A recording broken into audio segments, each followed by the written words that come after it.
there's a lot of people said that they may have to just get the recording on this one. It's all good. Yeah, but actually, Laura is my wife. She's in the other room because we've had some of these adventures together, and so she was wanting to sit in on this one. But we had quite a adventure just in San Francisco Bay one day, but we'll talk about that a little bit too. Michael, have you had a chance to do much touring, kayaking? Well, I've kayaked around Cape Horn. Okay, yeah. other than that, I mean, I guess so. So Wow. if we're short on participation, I got a few stories. Yeah, it took like 7 weeks, like, I don't know, 700 miles. Started in the Pacific and Chile, ended up going around the Cape, and ended up on the Atlantic in Argentina. And lost about 20 pounds. Wow. Okay, I want to hear about this more, a little bit more about this, because this is that sounds amazing. Wow, that's very cool. So when I saw your first picture, I thought the only thing missing are the icebergs floating in the ocean. Right, exactly right. Oh, that is so cool. Well, what do you remember? What year that was, Michael? The same year that we had the huge flood on the Merced in January. So I suppose 97. 97. Yeah. Yep. Yeah, that was the year because Laura and I came down through. We were coming down through there on our way to Mexico. Well, we were actually traveling. We left Seattle in February, and then we came back through Yosemite and saw the aftermath of everything, and that would have been in May or June, could be, of that same year. So yeah, I can yeah, that was very memorable, first half of the year for sure. Yeah. I think we got back into a port at Argentina like the day before Christmas, 97. Oh, interesting. Good morning, Afton. Good morning. How are you? I'm doing good. Thank you. Yeah, we were just kind of swapping a few stories on just some paddling. This was I was looking forward to having Travis on this one, but have you guys done much tour kayaking? We've done some down in Florida, off the coast in the Gulf. Okay, all right. So you could relate to some of this stuff and some of these things that we're going to be talking about for sure. Michael, he just revealed that he's got some stories to share with us as well. So, which I'm not surprised, but yeah, it's very, very cool stuff. There's a lot of things to take into consideration, though. When we talk about stay dry, how to stay dry for sure, especially if you do not like water. Yeah. So first of all, I just want to talk a little bit about the boats. Obviously, they're quite a bit different from your river whitewater boats. Quite a bit longer. The water line's quite a bit longer. You can see the two top photos are just sit inside, and then the bottom two are singles and doubles sit on top, little versions. And you can kind of see they're a little sleek. I mean, they're kind of built more for speed. They have some features on them that'll help you with, going straight. It looks like there might even be a skeg on the one on the bottom right. And then rudders are available for a lot of these, help with the navigation stuff, which that's kind of what we're going to talk a little bit about. So this is just a couple paddles up at Millerton I did. This was a few years ago, and just wanting to get time in the water. You can see both of these getting bored, in the summer. And I think one of these was in December, the other one was in February, looking for something to do, and so just taking the boat out and getting some water time and stuff. But in a reservoir like this, there's a lot of things that you don't have to take into consideration, such as tides and ebb and flow towards currents and things like that. You may have to deal with wind a little bit, but that's kind of about it.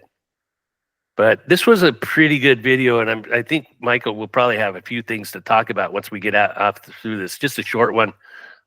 He just starts talking about headings and things like that, and yeah, I'd like to hear about what you have to say about that once we get through this.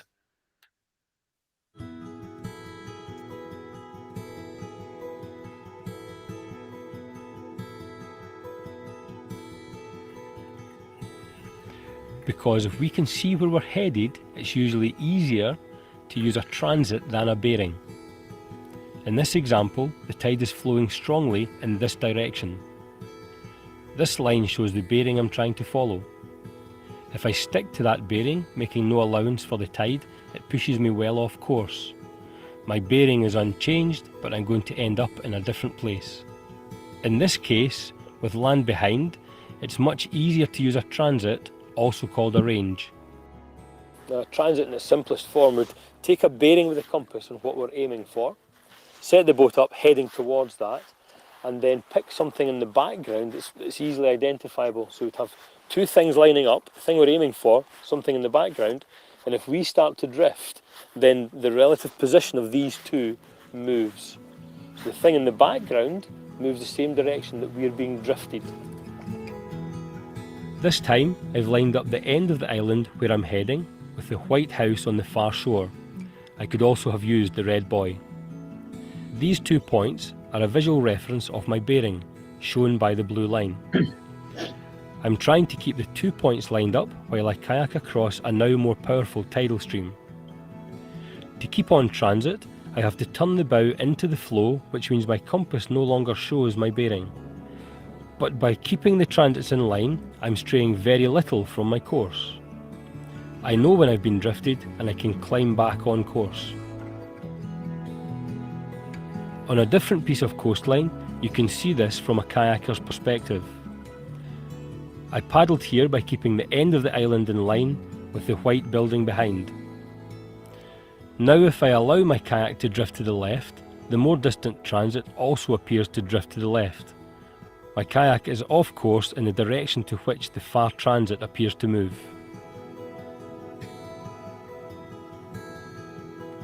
Transits are very useful for coastal sea kayaking and can be applied in all sorts of ways without a compass.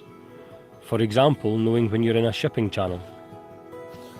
So one way of telling whether we're in the shipping channel or not, because there's no lines drawn on the water, is if we look at the red buoy down here, and then on the bridge, there's the red mark on the bridge there, the left-hand side. If we hold our paddle up in front of us and line up one end with the buoy, and then the other end with the mark on the bridge, if the paddle's in front of us, then we're not in the channel yet. So if we've lined up those marks, the red buoy, the mark on the bridge, if the paddle's in front of us, we're out of the channel. As soon as it gets really close, then we're getting close to it. But as soon as we can't actually line the two up in front of us, we're definitely in the channel.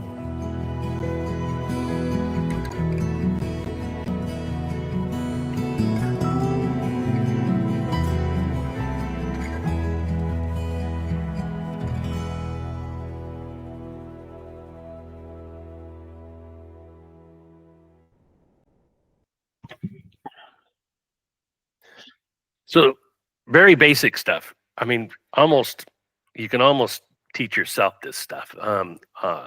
There's other than shipping channel trick that he was talking about. But yeah, I've used this. Not only have I used it kayaking, but I've actually used it trying to hold position surfing too. I'll be out and lining something up on the shore because there is a drift just in I know that there's a peak right out on this spot, and next thing you know, it's like, well, wait a minute, I'm off the peak and want to come back to it. It's sort of same sort of thing. But I'm curious, Michael, the navigation and dealing with currents and stuff, and which we're going to talk a little bit more about that, which throwing you off with the ebb and flow of things and tidal. I mean, the currents and stuff are pretty enormous. But down there, my Spanish is very limited. The first new word I learned was viento. The winds are amazing down there. The currents on some of the giant inland seas, like northwest of the Straits of Magellan. There was such massive flows in and out of those seas, inland seas, that traversing across the mouth of them, it was shocking at how, he says you don't aim where you need to go because then you're just going to get swept away. And that was so apparent down there. It was like, whoa. Oh, for sure. There's, we'll talk a little bit more about sort of, I did a navigation course.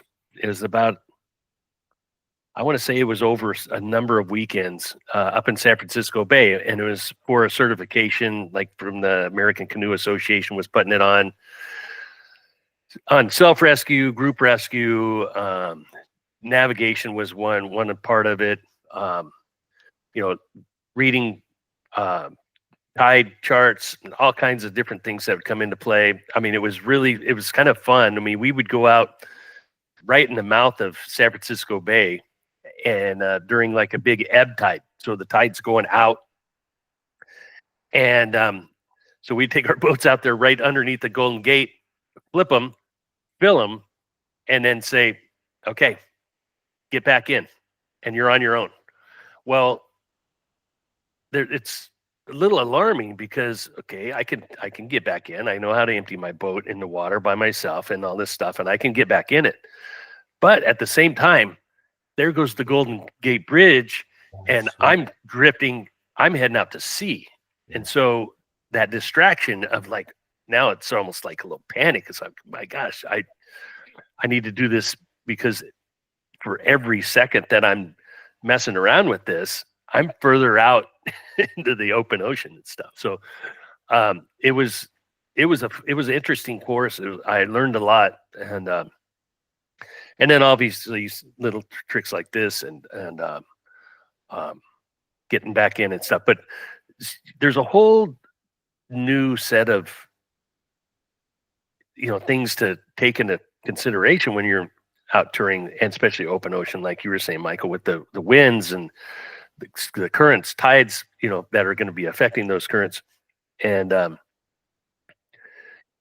just traveling distances. I mean, I know Travis loves map and compass stuff and all that, and I was thinking about the sort of the advantages or disadvantages of being in a kayak. One, obviously, I mean, you look in this photo, and I mean, you get to see a long ways. Whereas if you're up in the mountains, you can't see over that ridge that's only half a mile away. You don't know what's where you're trying to go with that.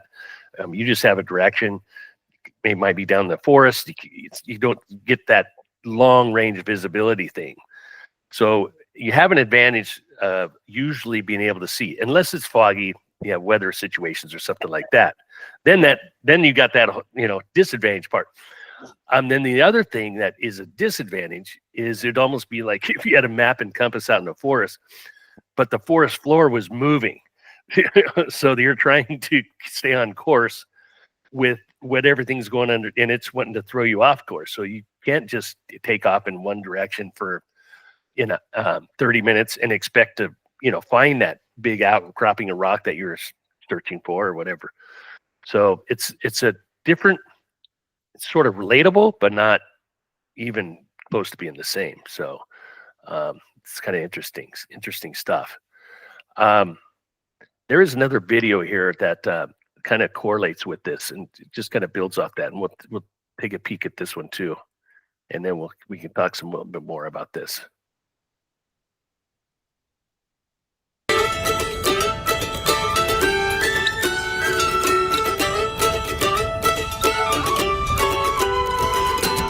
So far, we've talked about how the water goes up and down. Now, as it comes up, it pours into various bays and channels. And as it comes down, the reverse happens. It has to pour out again. And we call these tidal streams, this movement. So from low water to high water, the tidal movement, the stream, is called the flood. And from high water to low water, that's called the ebb. Where the shape of the land is straightforward, the tides are relatively straightforward. But where the land is very indented and there are lots of bays and channels, then it can get a bit more complicated. for example, their high and low water won't necessarily correspond exactly to when the tide turns. There are differences at a more local scale as well. So as you approach a headland, for example, the tidal stream is squeezed round the headland and over the submerged part of the headland, and it has to go a lot faster, the water. Just the same as between a channel between an island and the mainland, the tide is squeezed through that channel. This is a bit like sticking your thumb over the end of a hose pipe, and you find that the water squirts a lot faster when you do this. What happens to the flow of the tide is approximated by the so-called 50-90 rule. Initially, there is no flow. This is known as slack water. At the end of the first hour, the tidal stream reaches 50% of its maximum speed. At the end of the second hour, 90%, and at the end of the third hour, 100%. So, at the end of the third hour, the tidal stream has reached its maximum flow. Then it slows down to 90% at the end of hour 4 and 50% at the end of hour 5 before reaching slack water at the end of hour 6. Then the tide starts flowing in the opposite direction. 50% in hour 1, 90% in hour 2, 100% in hour 3, dropping to 90% in 4, 50% in 5, and slack again at the end of hour 6. So the 50-90 rule is a very good rough rule of thumb to tell us how fast the tidal stream is moving at a given time. But it is a very rough rule. In fact, you could say it's more of a guideline than a rule. In some ways, far more useful is the rule of thirds. And what this tells us is how far we would move over a given period of time, what's known as tidal drift. Again, it's not really a fixed rule, it's more of a rough estimate. Many people think the rule of thirds is about speed. It's not. It's about how far you drift with the tide relative to the maximum flow. It's easiest to explain if we assume a maximum flow of 3 nautical miles an hour. In the first hour, if you sat in your kayak and didn't paddle, you'd drift 1/3 of the maximum, 1 nautical mile. In the second hour, you'd drift 2/3 of the maximum, 2 nautical miles. And in the third, you'd drift 3 nautical miles. Add to this your paddling speed, or subtract it if the tide is against you, and it helps to estimate how far you'd travel under a combination of your own power and the tide. So if we paddle at 6 kilometers an hour, roughly 3 knots, then in the first hour we'd paddle 3 nautical miles and drift 1 nautical mile, covering 4 nautical miles. In the second we'd paddle 3 nautical miles and drift 2, covering 5. In the third hour, we'd paddle 3 and drift 3, covering 6 nautical miles. We've used the tidal stream to our advantage, covering more ground in a given time than we would just by paddling. Now imagine the tide has turned and the tidal stream is flowing against us in the opposite direction.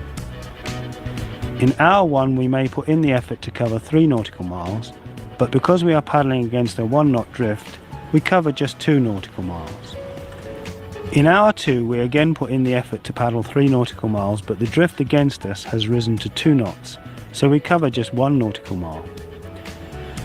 In the third hour, the drift against us is equal to our paddling speed of 3 knots. One cancels the other out.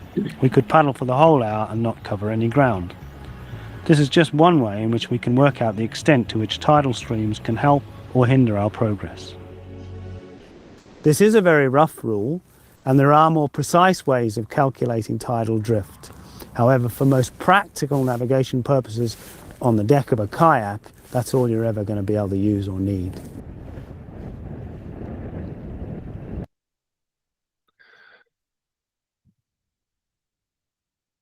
So there's a lot to think about there too, because that's all part of sort of what this calculation stuff and I mean I keep thinking back to your trip, Michael, and I'm like, man, I get countless examples of having to deal with all that stuff daily, I would think. Thousands. I mean, you just I don't know if you were there after, and Michael was telling us about him paddling around Cape Horn. From Chile, and how long? How many days were you out? 7 weeks. So you're 7 weeks out going through this. So, yeah, I go out for 7 hours and and I call it an adventure, but which I'm going to hang on to. But yeah, it's I love that. That's a great one. So what's as far as some of the navigation and some of the dealings, Michael, did you ever have to? I'm just trying to. Oh man, I'm trying to organize my questions here because I've got about 100 of them. But having to deal with, I mean, were there certain days? Because I know tides and stuff like that, depending on the lunar cycle and all that good stuff, would come into play. And that far south, and yeah. Yeah, tides involved everything from waking up in the middle of the night and realizing your island was going to be submerged, and it's time to break camp a little sooner than you thought. To things like I said, where before you could barely get across an outlet from an inland stream because it was like 30 knots going out and you had to cross this, and it's just like, you're going to end up in Australia, things like that. And this was at the beginning of GPS days, and my partner and I were both old school map and compass, and on the way back from a sports convention, John, his best friend, talked him into buying a Garmin, and so we had one. But those are only as good as the maps. And we had the best available naval charts, which, right on the map, it would say, this feature may not exist, or, such and such island may be 15 miles further east than posted, things like that. So there were times when you were just flying blind and hoping things. We had one day where foggy as all get out, and there was 3 fjords in a row, separated by like a half a mile. They each went 70 miles. One of them went through. The other 2 ended in a mountain, so you had to pick the right one, and you couldn't see. And that day, luckily, the maps coincided with reality. Things like that. So it was always interesting. Oh, yeah. And at times, too, you would have an argument with the other partner, like, no, I think it's that way. And he'd be just as convinced it was that way, and very little to help. Yeah. Flip a coin. Yeah, sometimes. I mean, yeah, that's just fascinating. And some of these trips like that, I there was a really close friend of mine that I did a lot of river paddling with. We actually had a chance to go to do some rivers in Costa Rica together. Excuse me. Excuse me. We kind of lost track of each other, and then we kind of crossed paths, and he had did a trip linking a bunch of the islands of the Aleutians. Excuse me, just a minute. Okay, I think I cleared it. So, I think. Anyway, and so he was with a author, and Barry was actually doing a lot of the photos. He's a photographer. Actually, he ended up being a photographer for National Geographic, and had a lot of big adventurous trips that he went on and stuff. But put together a book, and it was very fascinating. Just a series of different. Now, the Aleutians are enormous. The whole chain. They were doing a chunk of it, and I think they might even have done a couple of the peaks on some of these islands, big volcanoes and things like that. And so some of those crossings even were kind of dealt with, and fog and visibility was poor, and that part of the world gets notorious weather and stuff. So it's kind of all these, and I think that there's been Ed Gillette, did the whole Pacific coast of the whole Pacific coast of South America. And so, Michael, are you familiar with Ed? I don't know if Yeah, he what he call his boat, tomato or something like that. But he went from Ushuaia, Argentina, across the Drake Passage, Yes. solo, and that's incredible because like I mean we had 40-foot seas where we were, and I can't imagine some of the things he was tossed about in. Yeah. Yeah. He you know, and then he you know, his whole trip to Hawaii was Right. kind of over the top, and that's actually how I got to cross paths with him was when I was doing my spray skirts. He contacted me to he says, "Hey, I would you want to sponsor me? I've got a trip." And knowing him enough, I'm like, "Oh, where are you going?" And he says, "Well, I'm heading. I'm going to go from California to Hawaii." And I thought, okay. And I'm thinking to myself, okay, and he wants me to provide spray skirts, and I'm thinking to myself, all right. So if my spray skirts blow out in the middle of the ocean, that he's done. And but I really felt that I was making some of the best stuff at that point. Morning, Kyle. And Morning. and so I called him the next day. I says, "Okay, Ed, what are you paddling? Send me a template, and how many spray skirts you want?" And he said, "Oh," he says, "Great. I sent me a template, and yeah, just if you get me two spray skirts." So I did, you know, and then his whole trip and everything was kind of bizarre because nobody could contact him in there. He lost all of his communications, and you know, he ended up making it, but nobody really knew if he was going to make it or not because no one could even spot him. I did contact his wife about, I'm going to say maybe a month into it when I thought he was going to be leaving. And she goes, "Yeah, he was spotted 250 miles off the coast, and that's the last we've heard of him."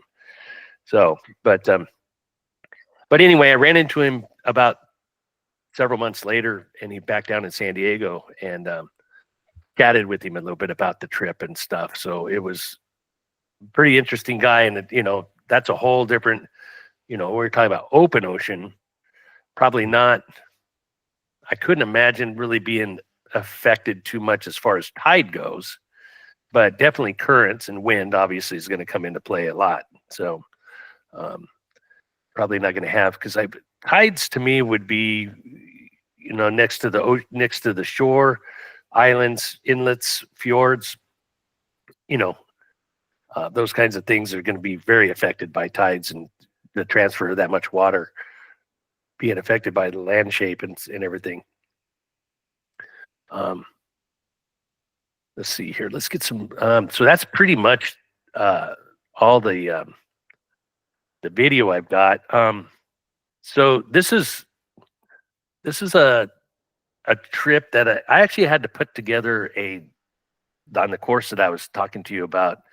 I had to do a navigational trip dealing with tides, and this was a long time ago. And so I I dragged Laura along with this, and I says, "Hey, I've got it. I'm gonna do this navigational thing, and I'm gonna record it to get credit for this stuff.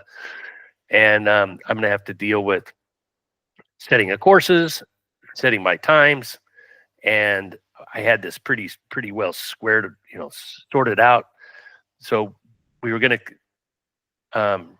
depart and leave and return to Aquatic Park in San Francisco, and just going to go head towards the Golden Gate Bridge, paddle across the mouth of the San Francisco Bay, and then come back and go around Alcatraz and come back. And so, you know, I was going to catch a ebb tide, maybe an hour or two before slack, and then just do the Golden Gate Bridge crossing during a slack tide, go have lunch over at a Horseshoe Bay on the north side. And then once it starts flooding in, then, just ride those currents back around Alcatraz and come back. Well, we kind of we started great. We were on time. We got off. We had a nice little current, and we were cruising along, and we ran into some issues that we actually had to pull over and stop. So you can see where we pulled over and stopped just before we got over to the Golden Gate Bridge, and we had to deal with some things for about maybe an hour and a half. Well, it's okay. You can say what you had to deal with. It changed everything. It really did. Now my timing everything's off. So the whole time that we were on shore was during the slack tide.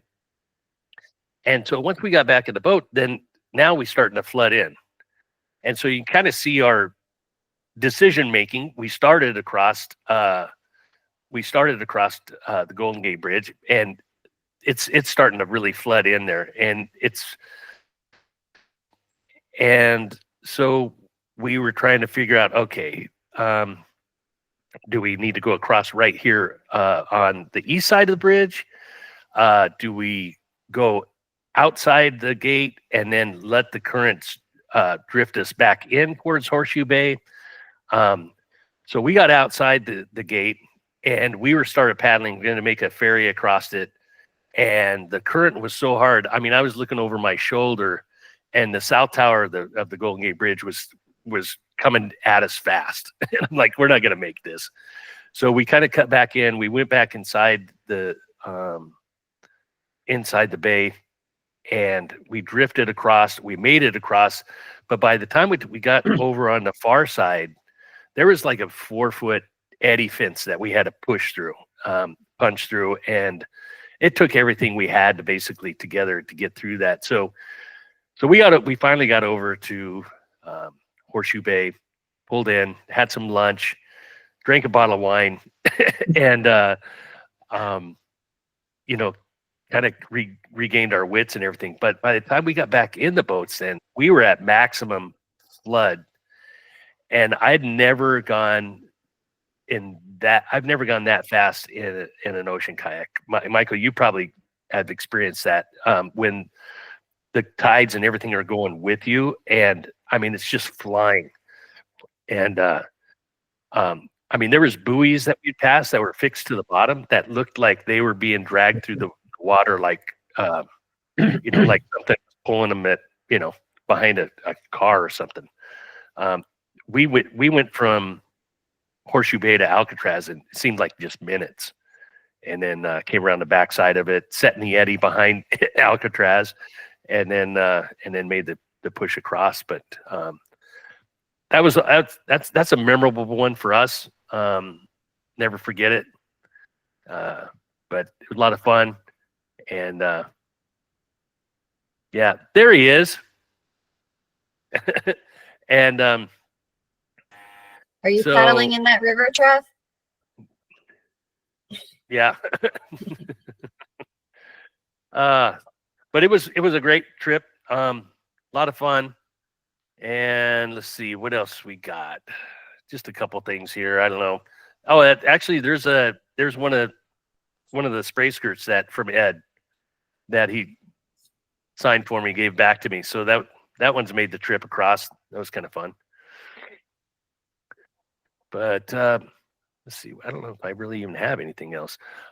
There's also, so this is a book that on that trip, Michael, that just came out a few years back. Very good. If anybody wants some good, interesting adventure reading, I recommend it. It was kind of, written from his point of view on this. So it was pretty nice. But yeah, so tell me some more stories, Michael. I can't get enough of this. Well, the open ocean stuff that Ed's done is definitely different than we had. We never had to spend the night in the kayaks. Oh, yeah. So that was always nice. But there were storms and storms and storms. You know, we sat on the headlands on Tierra del Fuego for 3 days waiting for a calm enough stretch to make that last dash out to the archipelago of the Horn itself. And, you know, it's sort of unnerving when your partner wants to go and you're saying, I don't want to die today. Let's wait, you know, things like that. But I don't know. I could tell about tornadoes. Yeah, let's hear it. Let's hear it.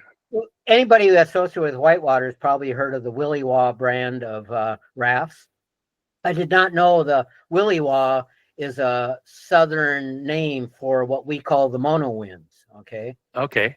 And there was one of those long fjords I talked about that was like, you know, 50 miles long, a mile wide, and then in the middle it necks down to a half mile wide, and on either side of those middle points there was mountains with huge glacial ice caps up above.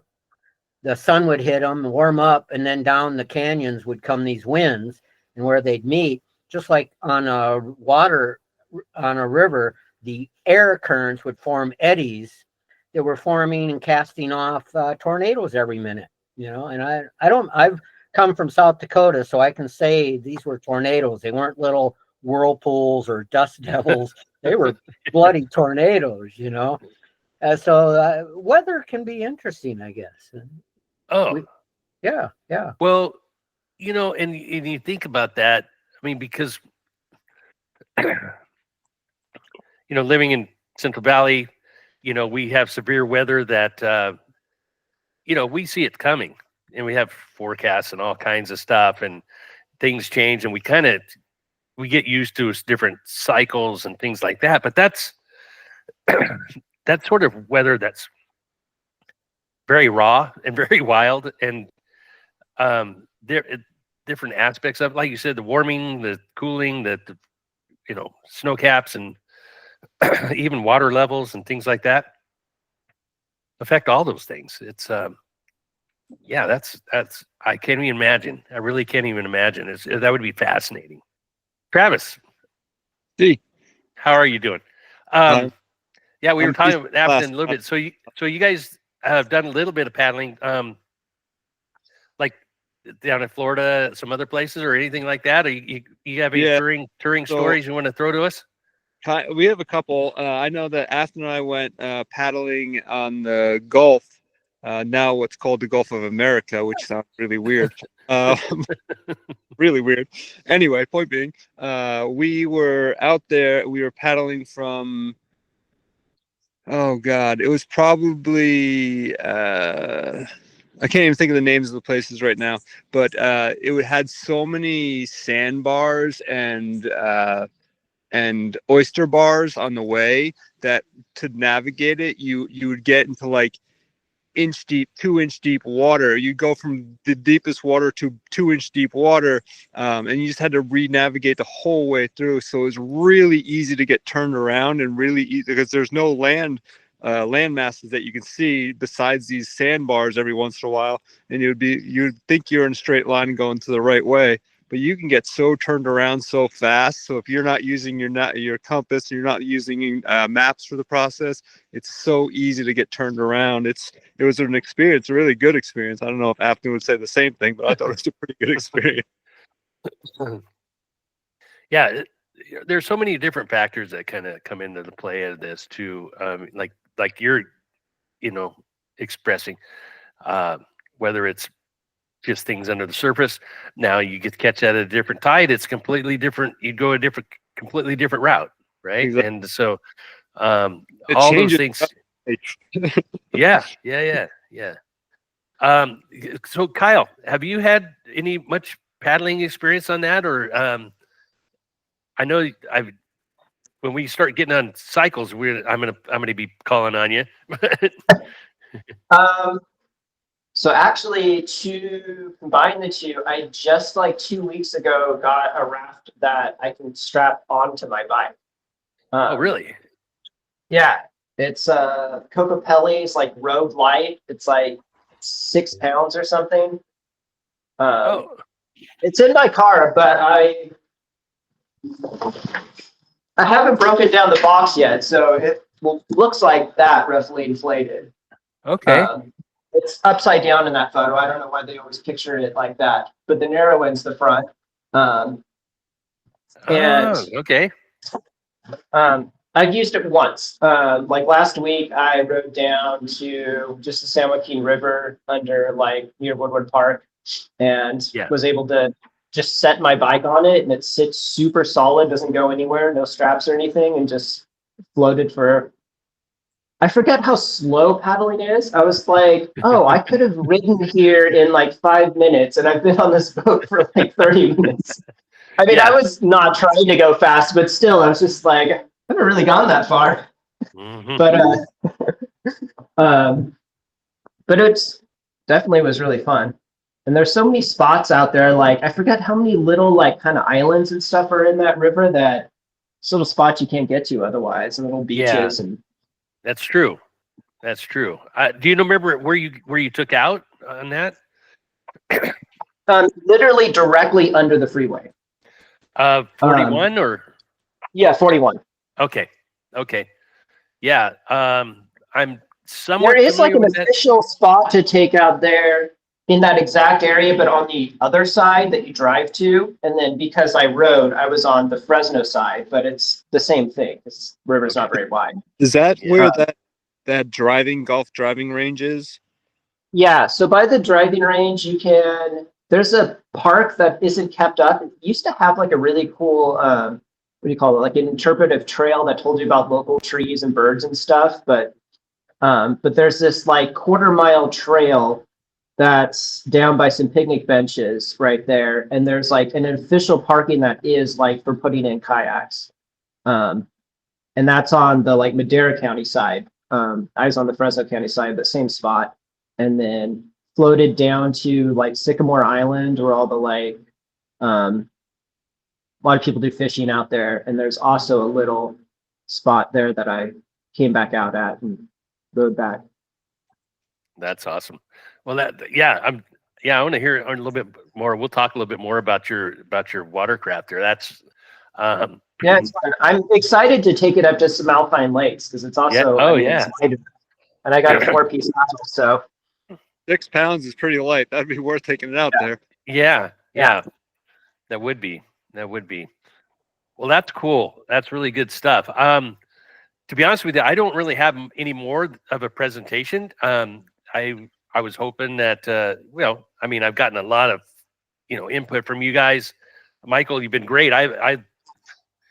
We could talk for another, several hours on, 7 weeks. It's another 7 weeks worth of stories.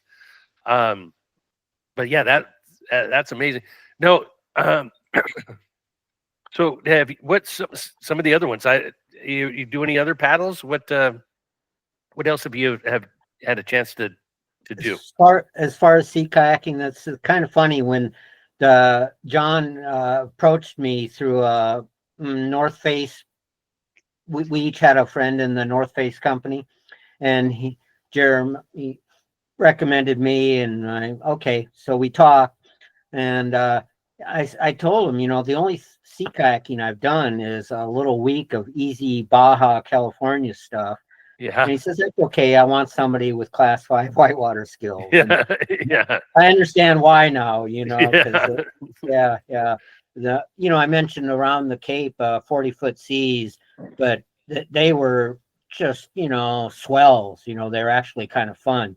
You couldn't see much, you would lose your partner for long times at a stretch, but it was a 12-foot vertical breaking waves that were, scary things like that. So sizes and everything. Sorry. No, that's like you said, when you're talking about 40-foot seas. No, I've never even been in anything like that. Not even close. You talked about the San Francisco Bay is a great example of a local giant inland sea, and those currents there are notorious and stuff, and how you were like, we're not going to make it past this pylon, the tower, and get swept right up onto it. we were on those 40-foot, the day we circled Cape Horn, we entirely circled the island. John was pretty convinced he didn't want anybody to say, well, you didn't really go around it, you know? Yeah. So but as we're approaching the southern end of it, out there, you know, like a half mile from the shore was a monstrous piece of whitewater. A reef was getting exposed enough where there was a half-mile wide stretch of whitewater that was exploding galactic holes, you know, etc. And there was a half mile of in between that was safe. But those currents and stuff, as we got closer and closer and closer, it was like, I'm not sure I can hit a half-mile wide stretch of nice water, you know? So like we both looked at each other, said, okay, let's head out to the open ocean and get a taste of the Drake Passage. Not very far, of course, but we went way around that and added miles and miles to our trip just to get around that one feature, because you get in that and you weren't getting out, and we weren't convinced we could miss it. You know, it was just shocking, some of the size and strength of that. Oh, yeah. Yeah, exactly. And Laura and I were just talking earlier, and we were talking about I mean, just to kind of put things in perspective and think. So if you take the size of San Francisco Bay, and if you look at how much the size there is, and you take, the top 6 feet of that, that's about how much water is going to come through underneath the Golden Gate Bridge in just a matter of, 6 hours. Mm-hmm. So all that water that you're going to raise it, the level of the bay by 6 feet, and it's all coming through that little channel in 6 hours. So it is happening. It is a powerful thing. And then, the only reason why I bring that up is because we're not familiar with some of the bays and fjords that you were in, which was probably even more so, extreme. So it is a fascinating thing. We've had even small versions of this, just Laura and living in Moss Landing and doing all these tours up Elkhorn Slough and stuff. The tides would get kayakers trapped up in the slough, and being a guide, I'd have to go get them. Sorry to interrupt, but I'm gonna let you all go. All right, Travis, thanks for joining. Have a great rest of your day. And it's there's little tricks and things that you can do to help yourself, but I'm really fascinated about your trip, Michael.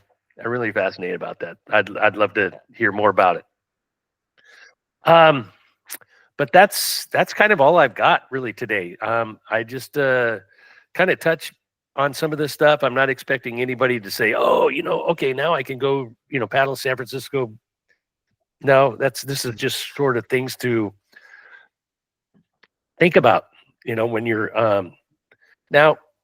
It's a whole different deal. Like if you're going to go up to Millerton or you're going to go up to Huntington, you're going to paddle across something. Then it's pretty much just dealing with winds, because you're not going to have that tidal and current issue. But anytime open ocean, there's stuff out there to deal with. I did a 20-mile trip from Mission Bay in San Diego down to San Diego Bay, and was just cruising along, making good, coming down, heading towards Point Loma, and next thing you know, I'm in a kelp forest, and I don't know how I got myself here. Maybe the tide dropped me onto it, I guess, and now I'm dead in the water. I can't paddle. My paddle's cogged up and everything, and I'm looking around, and every direction for probably a half mile is kelp. And how am I ever going to get out of this? So there's all kinds of things that come into play that maybe are foreseen. A lot of it's unforeseen. You just have to figure out, how to deal with stuff and some of the things. And it's all just being, to think about. So, but yeah, anybody else got anything else? Kind of, I think, let's see. just kind of looking forward a little bit. It looks like I think we've just got one more meet on kayaking rafting, which is we're going to talk a little bit about. I think the canoeing and the rafting sections combined next week. But I'm glad we've got some canoeists here that can throw some experience in on that, and looking forward to it. So if you guys are all good, we can. Quick question. Yeah, sure. Yes. Anybody know the current status of kayaking in the Flatwater Valley part of Yosemite? There was a period in time where they rented kayaks to tourists to go down certain stretches, but if you were a private individual, they arrested you. That makes a lot of sense. Right? Yeah. Let's let the experienced people. Let's. Yeah. From what because I've done it a couple times over the last I'm going to say 4 or 5 years, just for fun, just to get different perspective on things. And I've talked to rangers about that. They have a specific where you can't go any higher than this point, and you can't go any lower than this point. Perfect. And but nobody mentioned anything about getting in trouble for bringing your own boat and stuff. Good. I'm glad they relaxed that. Yeah. It's a great way to see the valley. It is. Best. Yeah. Even walking, you have to watch where you're going, but if you're floating the flatwater section at mile, you don't have to watch anything except the scenery. Exactly. And it's very you see things from just a different angle than you're going to see, even from a bike trail or even a hiking trail, whatever. And that was kind of my goal. I wanted to check it out. If anybody is interested in doing that, I can tell you where those spots where I put in and out at stuff. I'll get that put together, and I'll be happy to share that. But I did it. I've done it a couple times. I've done that a couple times years ago, but not on a boat. Just literally on like pool inner tubes. Yeah. Like in July. June, yeah, the water's nice, and there's just a section that's like so gentle. It is. Yeah, I think the worst part is one of the older bridges has some like structure at its base that acts as like a pseudo dam, so you end up with like a rapid coming off of the underneath of the bridge. Yeah. And a friend of mine like scuffed up their body a little bit, but it's really gentle and super fun. Your views, particularly there's one view, I forget where, but it's like you're looking straight at the face of Half Dome, and it's a view I've never seen from like any bridge or anything else. Like, yeah, that's one of the benefits of doing that. And I remember the first time I did it. Oh my gosh, that's a whole nother story. But since we got a minute, go ahead. I'll tell you another dumb Dave adventure. So Kyle, I thought, I'm going to go do this. I took my kayak up, and I was going to take my bike to just run the shuttle with. So what I did is I took my kayak up to the put-in area where I was going to keep it, and I had my paddle, my spray skirt, all my gear there, and I had a bicycle chain. It was just actually a big chain. Now in case somebody comes across this, I don't want to just come back here and be gone. So I locked it up. Took my car down to where I was going to take out. Got on my bike and was going to take my bike up to where my kayak was. I get up to where my kayak is. I don't have the key to the lock. So and it's just a master lock, and it's really early. I wanted to do this way before anybody was around. I wanted the place to be quiet, and I had the place to myself. I was all excited, and I'm like, wow, okay, what am I going to do here? So, and it's just wrapped around this tree, and I'm thinking all kinds of things outside the box. How am I, what time is the shop going to open to where I get some bolt cutters, or what time is this going to go on? And I know the Park Service really, frowns on cutting down trees, So I'm thinking of all this stuff, and so I got nothing. I had no idea what I was going to do. So I start looking at this tree, and I'm like, okay, this isn't really that big of a tree. It's just, a few inches around. And so I stand my kayak up, and I'm like, I could kind of work this thing all the way up over the top of the tree. And so it started getting up, and I had, it was a pretty good sized chain.